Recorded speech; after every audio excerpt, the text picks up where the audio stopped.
Okay जी, so I welcome you all to another week's lecture. आज जो है हम गियर्स में गियर ट्रेन्स को ही सिर्फ कवर करेंगे। सो बेसिकली गियर ट्रेन का बेसिक जो है कॉन्सेप्ट ये है कि अगर आपके पास जो है दो डिफरेंट गियर्स हैं, देखें जितना बड़ा गियर का साइज़ होगा उतना ही उसकी कम स्पीड होगी, ठीक है। तो ये कॉन्सेप्ट सिंपल सा कॉन्सेप्ट है। और अगर आपके पास कोई भी लेट से दो गियर्स हैं और आपने उनके दरमियान रेशियो निकालनी है, अगर N3 गियर नंबर 3 की जो है स्पीड और N2 गियर नंबर 2 की स्पीड है और वो रेशो बिल्कुल सेम होगी जो कि N2 और N3 के दरमियान आपके पास कह लें कि नंबर ऑफ टीथ की रेशो होगी, या फिर आप कह लो कि उनके डायमीटर जो पिच डायमीटर है उनके दरमियान रेशो होगी। तो अगर आपके पास जो है यहाँ मल्टीपल ट्रेन गियर्स हो, मसलन गियर नंबर 2 देख रहे हैं, फिर 3 है, फिर 4 है, 3 4 के साथ कनेक्टेड है, और 4 और 5 गियर नंबर जो है वो बिल्कुल सेम शाफ्ट के ऊपर लाई कर रहे हैं, और 5 जो है वो 6 के साथ कनेक्टेड है। तो देखो अगर आपके पास जो है ना यहाँ गियर नंबर 2 जो है वो क्लॉकवाइज रोटेट कर रहा है तो गियर नंबर 3 एंटी क्लॉकवाइज कर रहा है। ये अगर गियर नंबर 3 एंटी क्लॉकवाइज कर रहा है तो गियर नंबर 4 जो है उसको क्लॉकवाइज करना चाहिए। गियर नंबर 4 और फिर 5 चूँकि सेम शाफ्ट में तो ये दोनों क्लॉकवाइज रोटेट करेंगे, तो गियर नंबर 6 जो है वो एंटी क्लॉकवाइज रोटेट करेगा।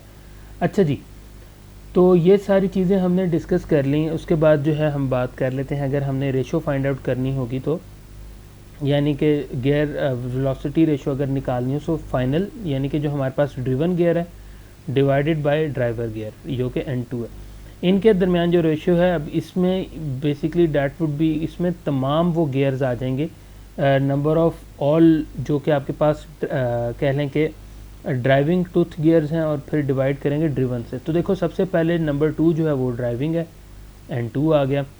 साथ जो है आप कह लो कि N2 के साथ ड्रिवन कौन सा है, N3 है, आपने लिख दिया।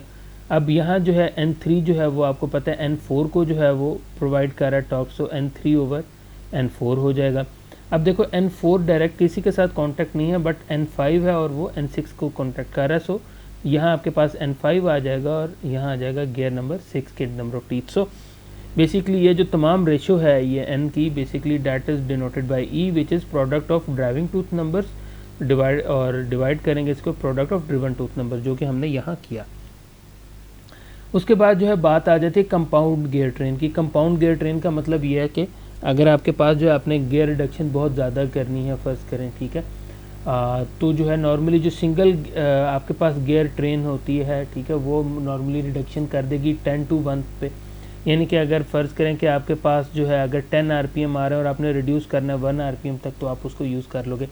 अगर जो है आपने मज़ीद गियर रिडक्शन करनी है या फिर फ़र्ज़ करें आपने स्पीड इंक्रीज़ करनी है, तो आपको जो है वो इंक्रीज़ करने पड़ेगी, उसके कंपाउंड गियर ट्रेन यूज़ करनी, यानी कि दो डिफरेंट गियर फ़र्ज़ करें यूज़ करने पड़ेंगे। फॉर एग्जांपल अगर आप यहाँ देखो तो फ़र्ज़ करें कि आपके पास ये जो है आपके पास ये गियर नंबर 1 है, ये 2 है, ठीक है, और ये आपको ये 2 और 3 सेम शाफ्ट पे हैं और 3 जो है फिर आगे 4 को कर रहा है। सो आप देख रहे हो कि ये पहली गियर ट्रेन यहाँ 1 और ये 2, सो बेसिकली 2 आपने कह लें कि सो बेसिकली ये कंपाउंड गियर ट्रेन है कि एक ही गियर शाफ्ट के ऊपर आप देख रहे हो कि यहाँ आपके पास 2 और 3 दो गियर्स लाई कर रहे हैं। सो बेसिकली इस तरह जो है आपके पास ये होगा। अगर आप यहाँ से देख लो ये उसका क्रॉस सेक्शनल व्यू है। अच्छा, अब जो है ना हम एग्जांपल करके इसको देख लेते हैं, तब हमें मज़ीद क्लियर हो जाएगा। सो बेसिकली यहाँ हमारे पास एक गियर, उसने ये बताया कि जी गियर बॉक्स है, हमने अप्लाई करना और रेशो जो है वो 30:1 किया, ठीक है, और हमने ये मेक श्योर करना है कि जी जो ओवरऑल गियर बॉक्स का साइज़ है वो कम से कम हो। अब आपने जो है अप्रोप्रिएट टीथ आपने बताना है।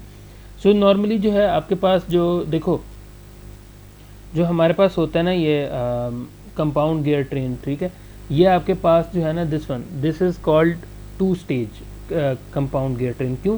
क्योंकि देखो 1 से लेकर 2 और ये जो है ये आपके पास पहली स्टेज हो गई। उसके बाद गियर नंबर 3 ने आगे जो 4 को दिया तो ये दूसरी स्टेज होगी। 2 स्टेजेस में जो है आपके दो मरहलों में आपके पास ये स्पीड रिड्यूस हो रही है, वेलोसिटी फर्स्ट करें इंक्रीज़ हो रही है, ठीक है। अच्छा, तो हमने ये डिस्कस कर लिया। अब हमारे पास ये 2 गियर ट्रेन है और ये जो हमारे पास 2 स्टेज होती है ये हम नॉर्मली यूज़ करते हैं, कह लें कि गियर रिडक्शन साइजेस तकरीबन 100:1 तक, 100:1 तक आपने 2 स्टेज यूज़ कर सकते हैं, ठीक है। सो हमारे पास ये जो कंडीशन है, देखो ये रेशो जो है हमारे पास 10:1 से ग्रेटर है, मगर 100:1 से बढ़ गया, यानी कि हम सिंगल स्टेज नहीं यूज़ कर सकते, हमें 2 stage compound gear train use करनी पड़ेगी। अच्छा, बिल्कुल उसी तरह जिस तरह फिगर मेंशन है बिल्कुल वही आप यहाँ कंसिडर कर सकते हो। अगर आपने इसको निकालना है ना, सो अच्छा, अब नॉर्मली होता क्या है कि ना एक फार्मूला है वो हम कंसीडर नहीं कर रहे, मगर वो फार्मूला हमें देता ही है कि minimum number of teeth to avoid interference, ठीक है।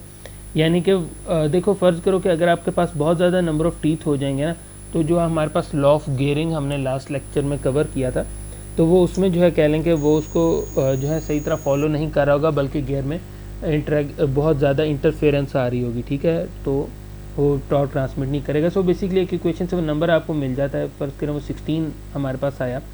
तो अब अगर आपने निकालना है कि अच्छा, इसको सॉल्व करने के लिए हम एक और देख लेते हैं, ठीक है। जो मिनिमम नंबर ऑफ़ टीथ है ये चलें आपको गिवन होगा, ठीक है। The minimum number of teeth to avoid interference 16, ये आपको मिल गया, ठीक है। अच्छा, उसके बाद जो रेशियो है, देखो फ़र्ज़ करो ये 2 स्टेज है, तो हमें कैसे पता लगेगा कि यार आपने एक स्टेज में कितना कम करना है, ठीक है। तो हम क्या करते हैं, उसका स्क्वायर रूट ले लेते हैं। देखो जो आपके पास 2 का स्क्वायर होता है वो आपके पास 4 होता है। 2 का स्क्वायर का क्या मतलब होता है, 2 मल्टीप्लाई बाय 2। अगर आप 4 का स्क्वायर रूट लेते हो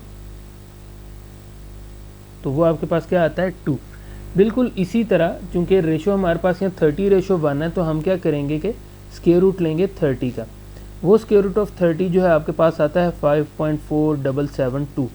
इसका मतलब ये है कि आपने अगर दो स्टेज यूज़ कर रहे हैं तो हर स्टेज के अंदर आपने 5.4772 टाइम्स आपने जो है कह लें कि गियर रिडक्शन करनी है, ताकि स्पीड इंक्रीज़ हो, ताकि जो है आपके पास फाइनल वैल्यू आए, ठीक है।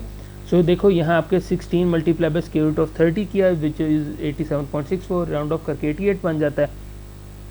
तो ओवरऑल ट्रेन वैल्यू अगर आपने फाइंड आउट करनी है तो देखो आपके पास ये एक नंबर ऑफ़ टीथ आ गया, आप देख रहे हो, इसीलिए 88/16 पहले भी आ रहा है, दूसरे में भी आ रहा है। क्यों?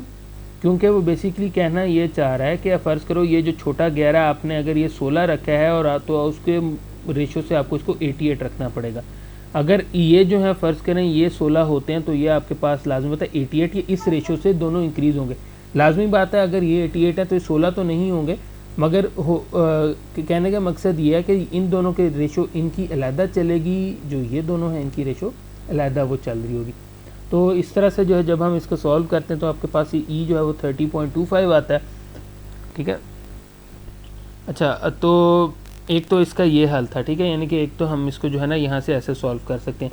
दूसरा इसका तरीका ये है कि जो है ना बजाय इसके कि आप बराबर चलाओ, आपने तो ओवरऑल गियर रिडक्शन करनी है 30:1। तो 30 किस किस का मल्टीपल है, 30 जो है आपके पास 5×6 भी हो सकता है, 6×5 भी हो सकता है, ठीक है, और 10×3 भी हो सकता है।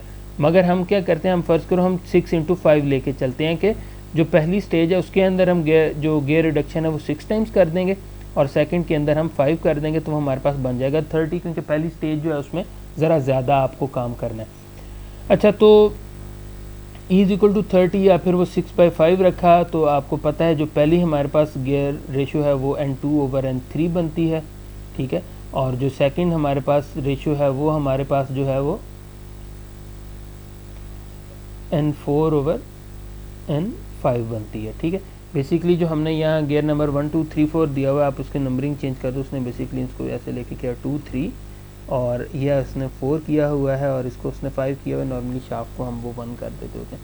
सो बेसिकली यूँ आपके पास ये चल रहा है।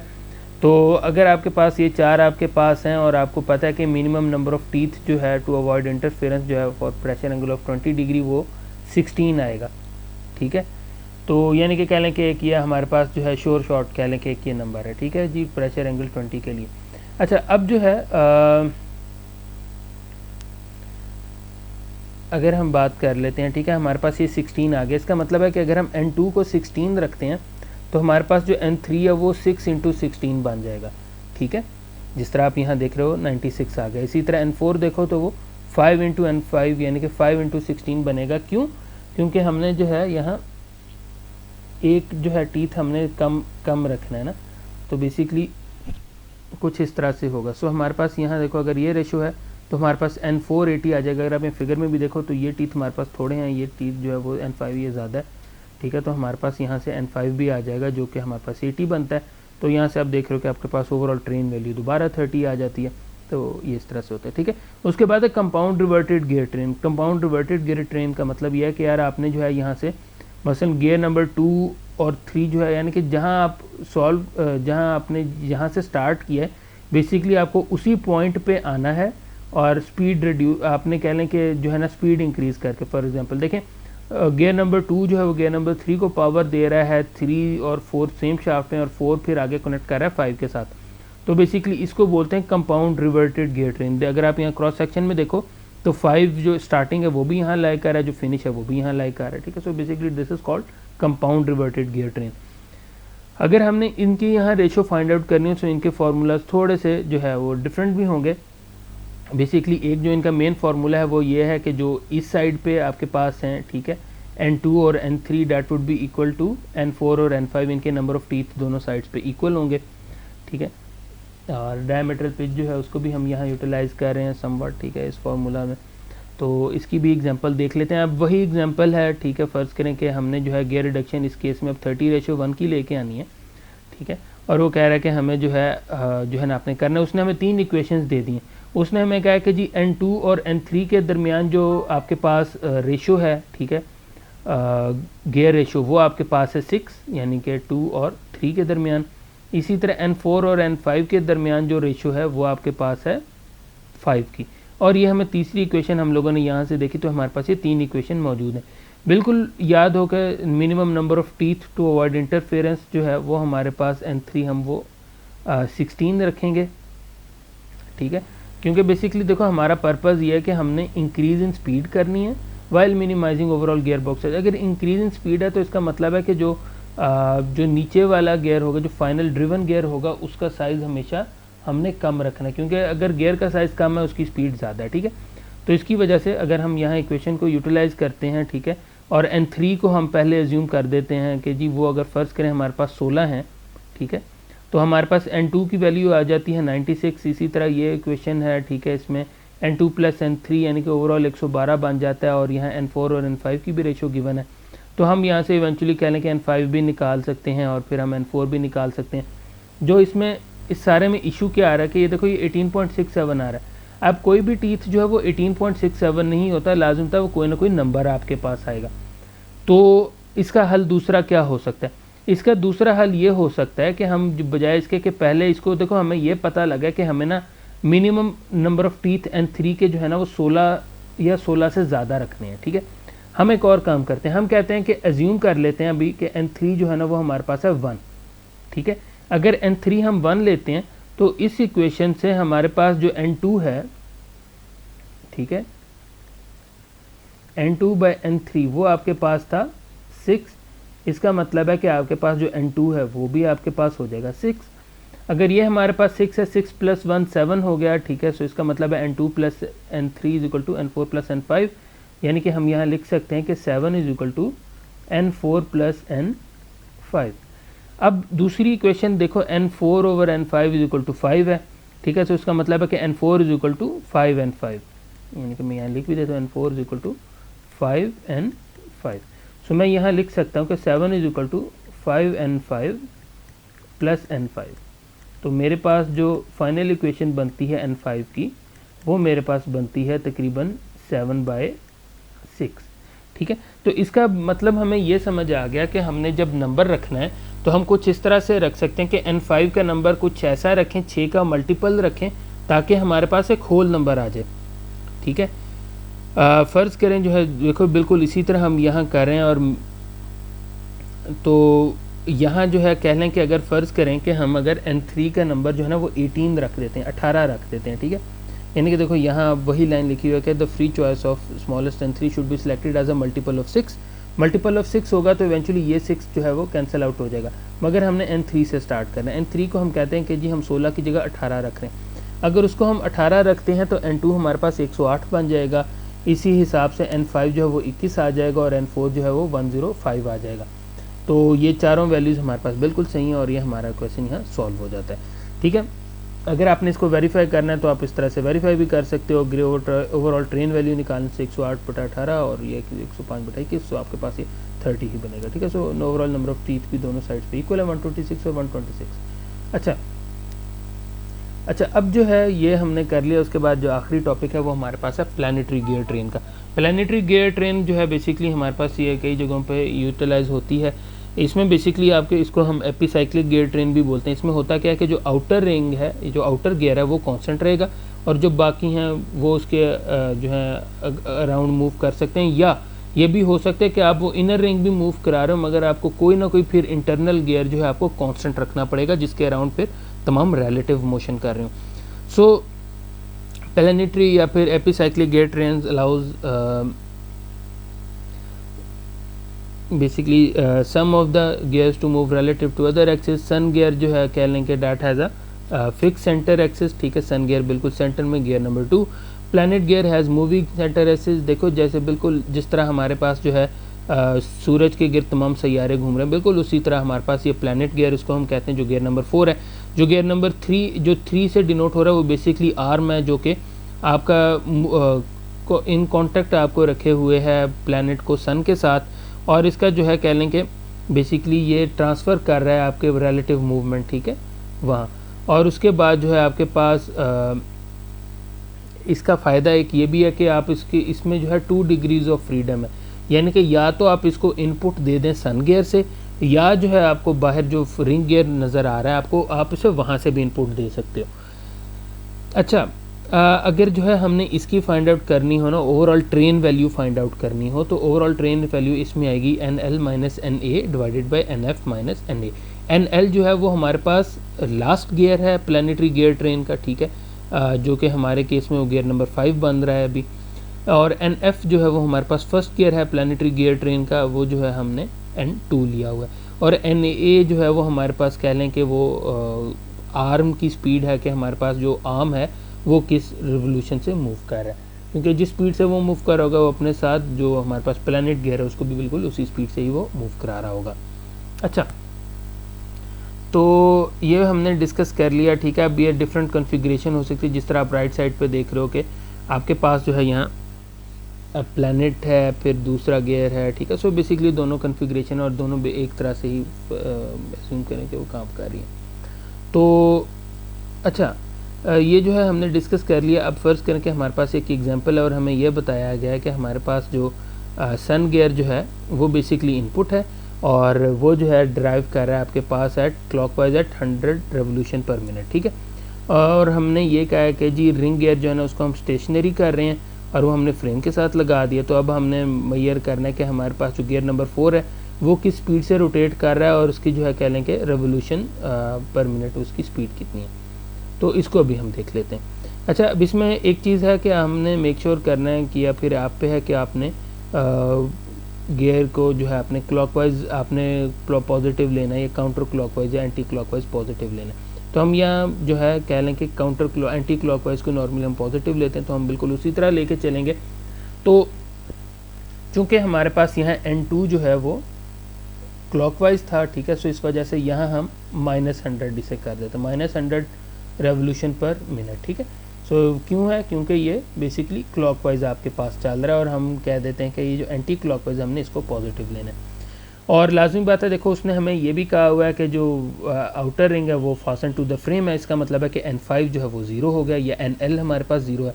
तो अगर हमने E या ट्रेन वैल्यू फाइंड आउट करनी हो, ठीक है, सो E जो है आप लोगों को याद होगा, E के लिए एक फार्मूला जो हम लोगों ने कवर किया था वो था कि NF minus NA divided by NL minus NA। अब यहाँ इशू ये है कि हमारे पास NF तो चले हमें जो है अभी नहीं जो है बेसिकली गिवन है, NL भी गिवन है, NA का भी इशू आ रहा है हमारे पास, ठीक है।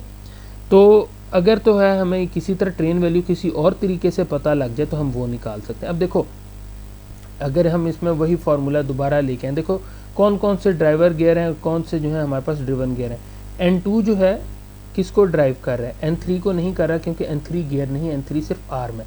तो N2 जो है वो बेसिकली कर रहा है आपके पास N4 के साथ, ठीक है। और इसी तरह जो आपके पास N4 है वो आपके N4 जो है वो कॉन्टैक्ट है आपके पास N5 के साथ, ठीक है। तो N2 के गियर नंबर टीथ देखो वो 20 हैं, N4 के जो नंबर ऑफ टीथ हैं वो 30 हैं और N5 के जो है वो 80 हैं, ठीक है। सो ये तीनों जो है हमने यहाँ पुट किए, तो आपके पास ये जो है आपके पास ये 0.25 आ जाता है। अच्छा, अब यहाँ भी नेगेटिव साइन भी आ रहा है। नेगेटिव साइन क्यों आ रहा है? वो इस वजह से है कि अगर आप जो है फ़र्ज़ करें कि अगर हम ये प्लैनेट गियर को हम फिक्स कर देते हैं, ठीक है, तो देखो होगा क्या, होगा ये कि N2 जो है अगर फ़र्ज़ करें आपके पास रिवॉल्व कर रहा था क्लॉकवाइज, ठीक है, उसकी वजह से जो हमारे पास ये अभी आर्म को हमने फिक्स किया हुआ, ठीक है, मैं यहाँ लिख भी देता हूँ कि आर्म जो है वो हमने फिक्स कर दिया है अभी। अगर ये आर्म फिक्स है, फ़र्ज़ करो कि गियर नंबर 2 जो है अगर क्लॉकवाइज रोटेट कर रहा है, तो आपके पास आर्म जो गियर नंबर 4 है वो काउंटर क्लॉकवाइज रोटेट करेगा। अगर ये काउंटर क्लॉकवाइज रोटेट कर रहा है और ये चूँकि इनर गियर है, तो इसका मतलब है कि हमारे पास ये भी जो डायरेक्शन है ये भी आपके पास काउंटर क्लॉकवाइज ही रोटेट कर रही होगी, ठीक है। तो जिसकी वजह से यहाँ ये नेगेटिव साइन है। नेगेटिव साइन बेसिकली कहने 30/80 के साथ होना था, मगर हमने ये बाहर लिख दिया, तो हमारे पास ई जो है वो -0.25 आ जाता है। अब हमारे पास ये फार्मूला तो गिवन था, अब हम यहाँ से वैल्यू लिख देते हैं, ठीक है, जो कि देखो यहाँ लिखी है ई की जगह पे -0.25 आ गया, एन एफ की जगह पे 0, ठीक है। और सॉरी ठीक हो गया, यहाँ बेसिकली एन एफ जो है वो basically first gear planetary gear train, वो बेसिकली हम इस तरह से एज्यूम कर रहे हैं कि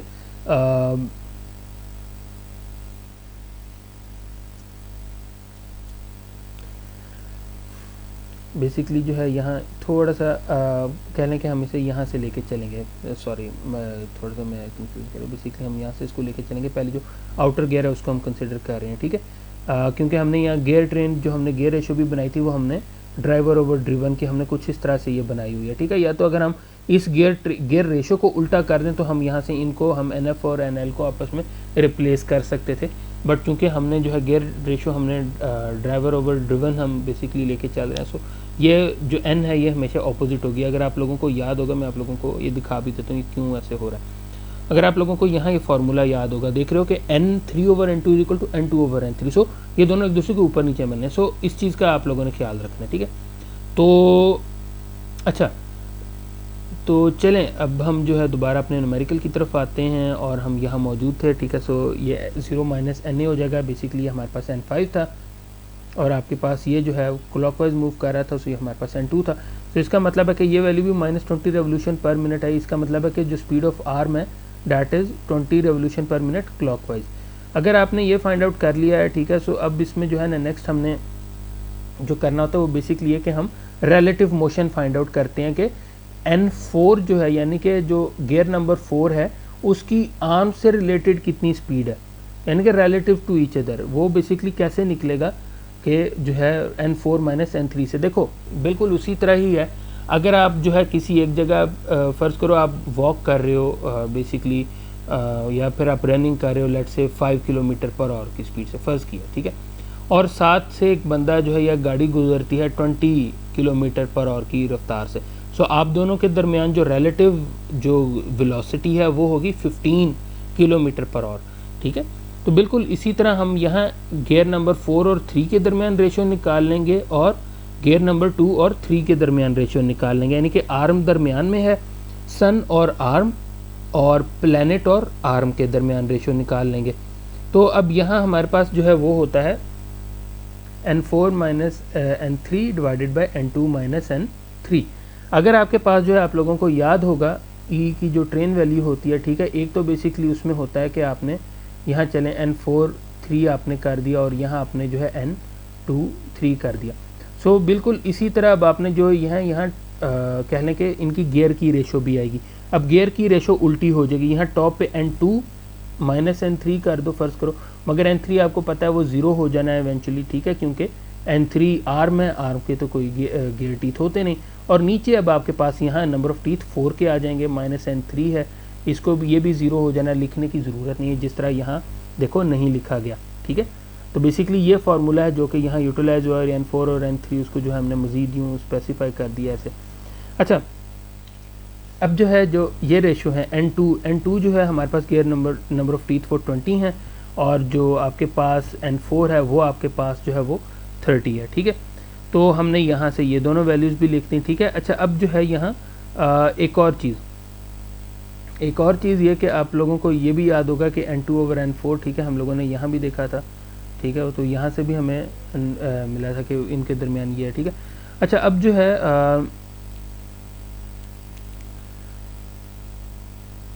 अब n2 और n4, ठीक है, अगर हम यहाँ से देखें तो ये आपके पास जो है यहाँ से ये 20 और 30 आ जाता है, ठीक है। एक जो है आपके पास यहाँ ये नेगेटिव का भी साइन आ रहा है, ठीक है। नेगेटिव का साइन बेसिकली थोड़ा सा इस वजह से कह लें कि जो है आपके पास ये बेसिकली वहाँ से इनहेरिट जो है हम इसको लेके चल रहे हैं, ठीक है। तो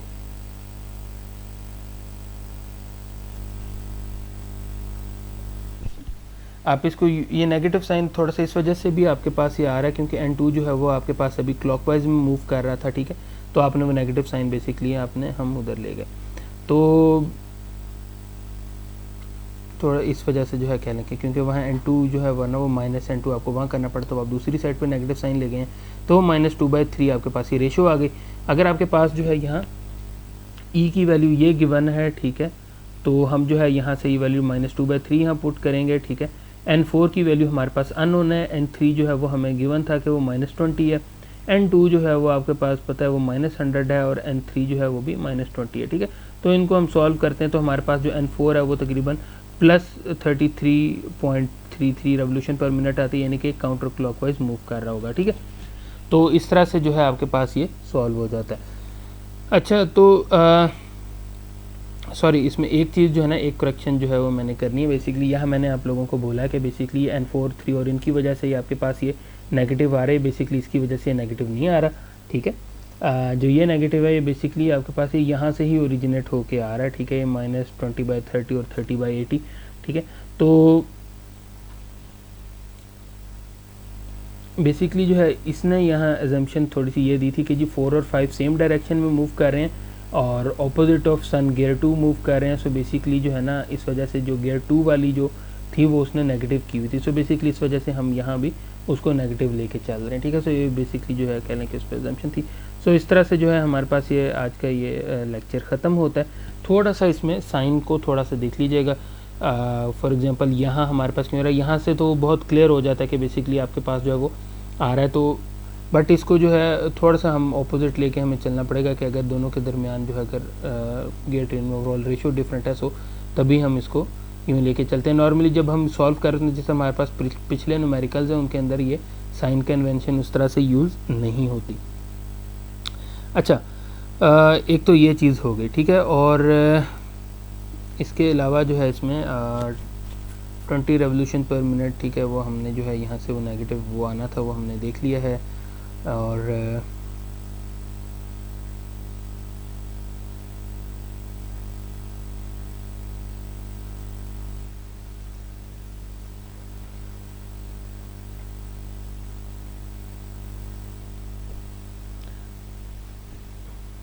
सो खैर चलें, ठीक है, एनीवेज अगर कोई कन्फ्यूजन होगी तो हम इसको डिस्कस कर लेंगे। ओके, अच्छा, इसका जो है यहाँ ये जो नेगेटिव साइन आया है आपके पास माइनस, इसका जो है जो बेहतरीन जस्टिफिकेशन है वो आप लोगों को मैं स्लाइड्स के बिल्कुल पीछे लेके जाना चाहूँगा जहाँ हम लोगों ने लास्ट लेक्चर में इसको कवर किया था, ठीक है। सो इसको हम बिल्कुल पीछे ले जाते हैं और गियर टीथ का यहाँ थोड़ा सा जिक्र आया था, यहाँ वेलोसिटी रेशियो का, ठीक है। हाँ जी, यहाँ देखो आपको यहाँ minus sign implies an external gear set and positive sign and internal gear set. So basically हमारे पास जो है ये इस वजह से कहने के जब हम कन्वेंशन की बात कर रहे थे और आपके इल्म में ही है, अब ये जो गियर 2 और 4 थे आपके पास यहाँ, ठीक है, 2 और 4 गियर नंबर जो हैं ये दोनों एक्सटर्नल गियर सेट बन रहे हैं। तो अगर हम साइन कन्वेंशन की बात कर रहे हैं तो एक्सटर्नल गियर सेट हम लोग वहाँ शुरू में पढ़ के भी आए थे, तो हमें वो नेगेटिव रखना था। सो वो यहाँ हमने देखें उसको हमने यहाँ नेगेटिव कर दिया, ठीक है। सो इस वजह से ये नेगेटिव है। सो आई होप कि ये पॉइंट भी क्लियर हो गया होगा। बाकी अगर क्यूरी होती है so please let me know. Take care, अल्लाह हाफिज़।